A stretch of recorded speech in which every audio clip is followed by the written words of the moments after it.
ወራሪ ነው ባይዘው ወልቃይት ህዝብ ጉና የሚባል ድርጊት አቋቁሞ ምንድነው ያደረገው ይዘርፎታል አሁን ላይ ደግሞ የወልቃይት ጠገዴ ማህበረሰብ ነፃ ወጥቷልና የህዝቡን ነፃነት እንዴት አየሁ እንዴት አገኘው ነቀርሳ ጋንግሪን ወይ ደግሞ ናዚ ነው ሙሉ እኔ ባጀቱ መለቀቅ አለበት ነው ሁለት አይነት መንግስት ነው ያለው ኢትዮጵያ ውስጥ አንተ የዳንሻ ሰው አሸንዳ አክብር ባይል ትሏል እንዴ አላክብሩም ካለስ ላላው ይምባል የኢትዮጵያ ላላውነት ሀገር ይምባል አለ የወልቃይት ጠገዴ ህዝብ እስካሁን ነፃነቱ ተቀምጦ ተጨቁኖ ያለው ህዝብ ነው እኔ ተንቤናው ኢትዮጵያው ነኝ ያው ትግራዋይ የሚባል መንነት ሌላ ነው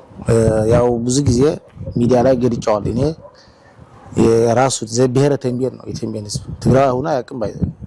የወልቃይት ህዝብ መጠየቅ አለበት ባይ አስመላሽ ኮሚቴው ገንዘቤን ብሎ የ50 አመት ማዋራር ነው ያለበት እኔ ያየሁት በቃ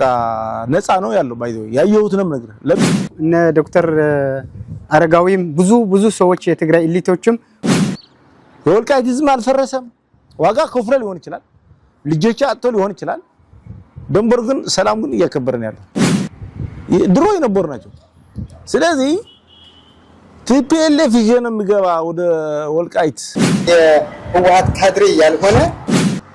ቤታቸው ስፒከር ነው አውቀዋለሁ ወልቃይት መጠንቀቅ ያለበት ይህ ምርት ማንንም ሊለፈው አይችልም የለውጥ ፈላጊ ታጋዮች ሰላማዊ ታጋዮች ነው ግደላቸው ብሎ ጻድቃን ለራሱ በተንቤን ዋሻው ነው ጉደሉት ብሎ አስተላልፏል የተንቤን ዝኮ ባይደን ገረ ለአገው ለጎንደር ነው የሚቀርበው በነገራችን ላይ ታይሰን ትመስላለህ አቶ መኮንን ነፍሳቸው ይማር እኔ ለወልቃይት ህዝብ እኔ ያስወላሁት ነው የሚለው በእኔ ገብቶ ሰዓት ነጋ ነው ጉድ የሰራኝ በኮሙኒስት ባንዲራ አድርጎ በጣም የሚገርም የትግራይ ህዝብ አረንጓዴ ቢጫ ቀይ ጦርነት ዝግጅት ያደረጉ ወልቃይት ጠገዴን በኃይል እንይዛለን በኃይል እንወራለን ብለው እንኳን ወልቃይት ህዝብ ለ50 አመት ከነ ሀብተ ገነቱ የተነፈገው